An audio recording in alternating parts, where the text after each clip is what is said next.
이것은 오늘 워싱턴에서 기도의 힘이 멈췄다고 제가 믿는 이유 중 하나로 여러분께 꼭 보여드리고 싶었던 것입니다. 많은 사람들이 알지 못하고 우리는 모든 소식을 듣지 못합니다. 뉴스에서는 우리에게 특정 이야기만 전해주고 그 이야기들을 계속 반복해서 보여줍니다. 나라에서 일어나는 일의 절반도 우리는 듣지 못합니다. 하지만 오늘 막아진 이 일은 정말 중요한 사건입니다.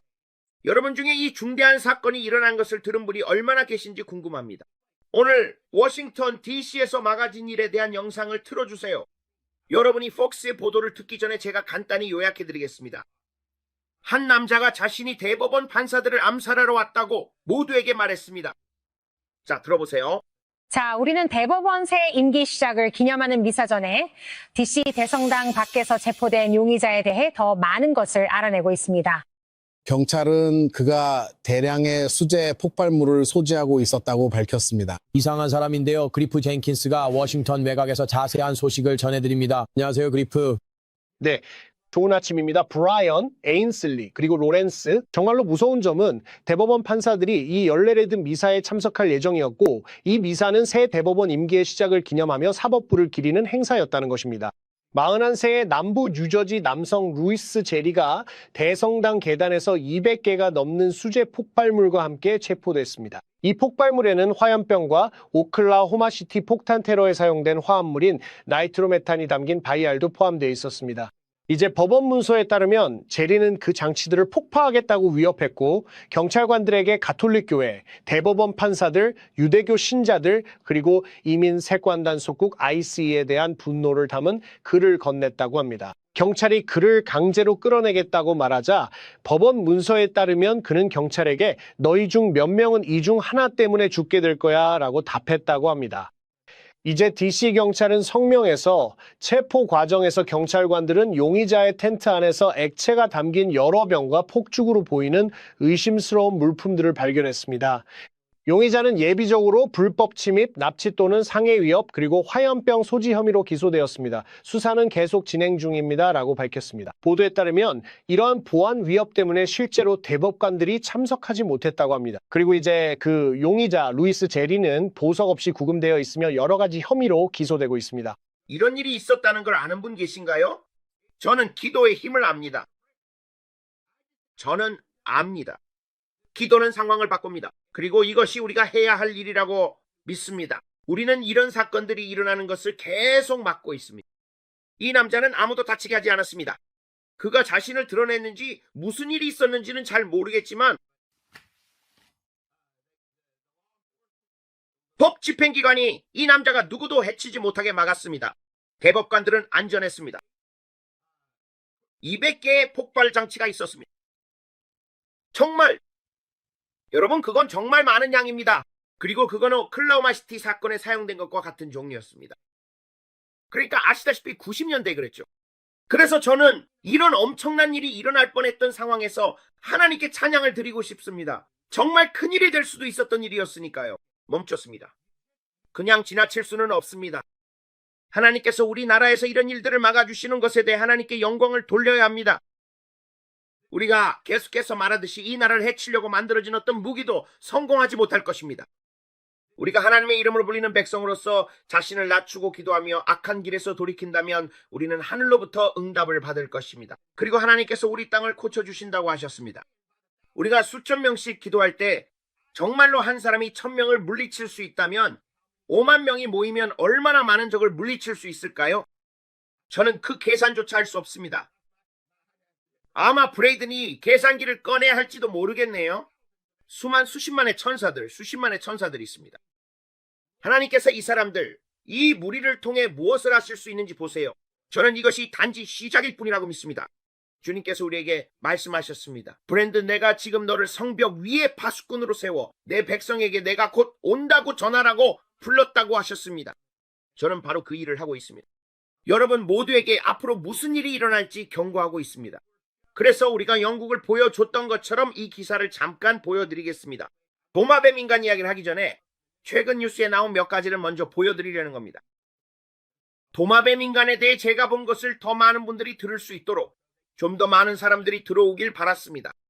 그래서 영국에서는 만약 누군가에게 불쾌감을 주는 말을 하거나 그들에게 기도가 필요한지 묻거나 그들을 위해 기도해주면 만약 그들이 불쾌함을 느낀다면 그들은 당신을 고소하고 사람들을 위해 기도했다는 이유로 2년 동안 감옥에 보낼 수 있는 법안을 통과시키려고 하고 있습니다.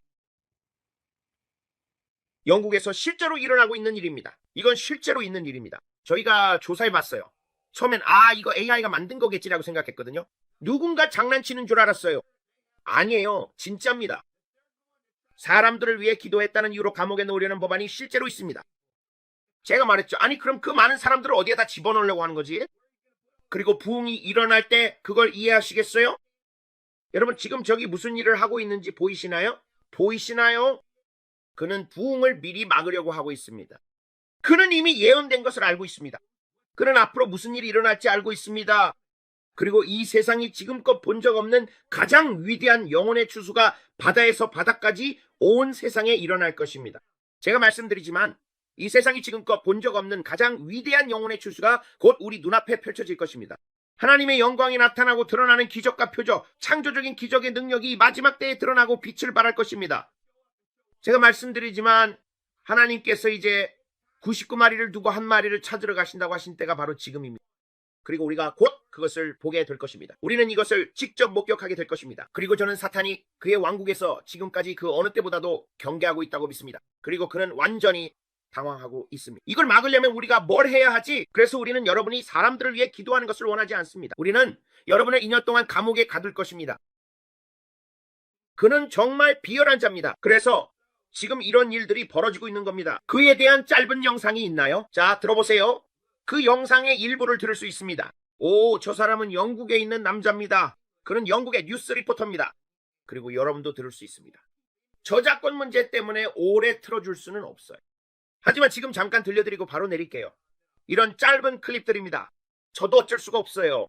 이제 노동당이 운영하는 러시모 자치구 의회가 기독교 거리 설교자들이 모욕이나 불쾌감을 유발했다는 주장으로 인해 최대 2년까지 투옥될 수 있는 광범위한 금지 명령을 제한해 분노를 일으키고 있습니다. 만약 이 금지 명령을 위반할 경우 처벌을 받을 수 있습니다. 이제 제한된 조건에 따르면 기독교인들은 개인을 위해 기도하거나 종교 전단지나 성경을 직접 나눠주거나 기도 중에 사람에게 손을 얹는 행위가 금지될 예정입니다. 그래서 그거 보이시나요? 그게 바로 박해라고 부르는 겁니다. 그리고 제가 박해가 더 심해질 거라고 말씀드렸죠. 저는 박해를 받습니다. 믿기 힘들 정도로 그리스도의 몸에 박해가 다가오는 것을 봤습니다. 그리고 저는 반유대주의도 봤습니다. 이 모든 것이 일어나는 것을 봤습니다. 이 모든 것은 짐승의 시스템이 작동하려는 일부였습니다. 제가 말씀드렸듯이 사탄은 자신의 시간이 끝났다는 것을 알고 있습니다. 제가 가졌던 그 환상을 기억하세요. 성령님께서 이렇게 말씀하셨습니다. 그분이 말씀하시길 제가 본 그 환상, 그가 교황과 소통하고 있던 것을 기억하라고 하셨습니다. 그리고 갑자기 사탄이 교황에게 소통하기 시작했습니다. 그는 아담의 임대 기간이 끝나가고 있다는 것을 알았습니다. 아담의 임대 기간입니다. 그리고 그는 뱀처럼 유럽 전역을 기어다니기 시작했습니다. 그는 교황에게 말을 걸었고 무언가를 만들고 있었습니다. 그는 전쟁을 더욱 격화시킬 준비를 하고 있었습니다. 그리고 그때 저는 아폴리온이 올라오는 것을 봤습니다. 저는 유럽에서 곧 격화될 전쟁에 관한 많은 것들을 봤습니다.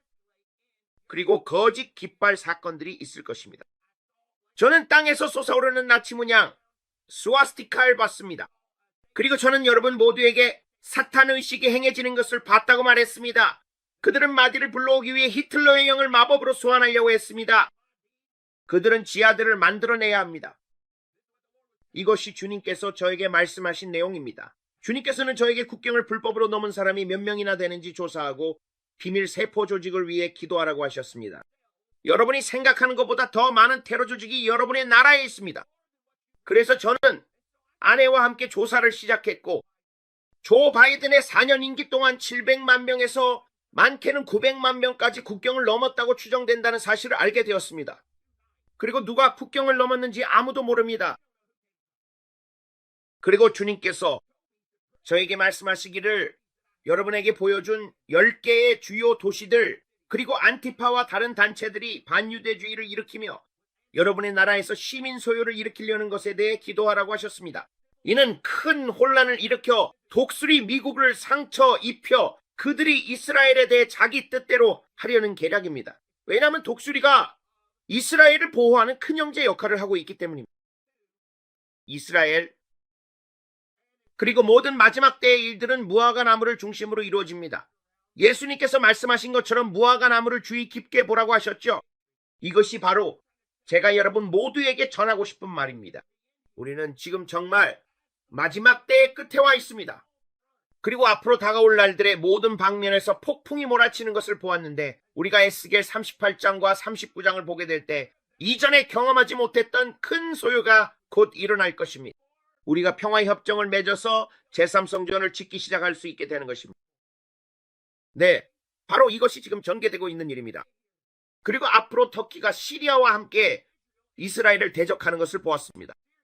왜냐하면 시리아가 공격을 받아 다마스쿠스가 폐허가 될 것이기 때문입니다. 지금은 그들이 평화와 안전에 대해 이야기하고 있다는 것을 압니다. 우리는 가자지구의 긴장을 완화하고 여러 가지 조치를 취할 거라고 말하고 있죠. 우리는 인질들을 돌려보내고 이런 합의서들에 서명할 것이라고 말하고 있습니다. 하지만 제가 영적으로 본 것을 말씀드리겠습니다. 이 평화는 오래가지 않을 것입니다. 정말로 오래가지 않을 것입니다. 큰 긴장 고조가 있을 것입니다. 이것이 바로 턱에 걸린 갈고리가 될 것입니다. 이것이 바로 턱에 걸린 갈고리가 될 것입니다. 곧 다가오고 있습니다. 러시아와 이란, 그리고 다른 나라들과 함께 제가 여러분께 시리아와 다마스쿠스, 그리고 앞으로 이스라엘을 향해 사용될 것이라고 말씀드린 생물학 무기에 대해 이야기했던 것을 기억하실 겁니다. 저는 터키가 시리아를 방어하기 위해 나서는 것을 보았습니다. 그리고 그들은 형제가 될 것입니다. 왜냐하면 그들은 이란이 공격받는 것에는 그다지 신경 쓰지 않았기 때문입니다. 하지만 앞으로 시리아가 공격받게 되면 모두가 시리아를 방어하기 위해 나설 것입니다. 이란은 원치 않는 의붓자식과 같았습니다. 그러니까 사실 우리는 그다지 신경 쓰지 않았죠. 11일 전쟁, 아니면 12일 전쟁에서 일어났던 일에 대해 그렇게 큰 반발이 있었던 것도 아니었습니다. 그렇죠? 11일이었나요? 뭐였든 간에요. 그렇게 큰 일은 아니었지만 제가 시리아에 대해 앞으로 일어날 일을 말씀드리는 겁니다. 이 일이 일어나면 아랍인들이 들고 일어나서 매우 분노하는 모습을 보게 될 것입니다. 저는 붉은 모자를 쓴 군대가 지상 침공을 하는 것을 보았습니다. 그리고 저는 봉기를 보았습니다. 제가 말씀드렸던 것처럼 바로 그게 3차 세계대전입니다. 저는 터키가 북을 치는 모습을 보았습니다. 저는 이런 모든 일들이 다가오는 것을 보았습니다. 그리고 이건 제가 3년이 넘게 전에 가졌던 환상들이었습니다. 그리고 그때 저는 우리나라의 대규모 징병이 시도되는 것을 보았습니다. 하지만 우리가 내부에서 일어나는 일들에 정신이 팔려있는 사이에 에스겔 38장과 39장이 일어납니다. 이해하시겠어요? 대부분의 사람들은 잘 모르겠다고 하죠. 왜 우리가 그들을 도우러 들어가지 않는 거죠? 하나님의 손이 이스라엘을 지키시기 때문입니다. 이게 바로 성경이 말하는 바입니다. 그렇다면 큰형님은 어디에 있나요? 큰형님은 자기 나라에서 일어나는 문제를 진화하느라 바쁩니다.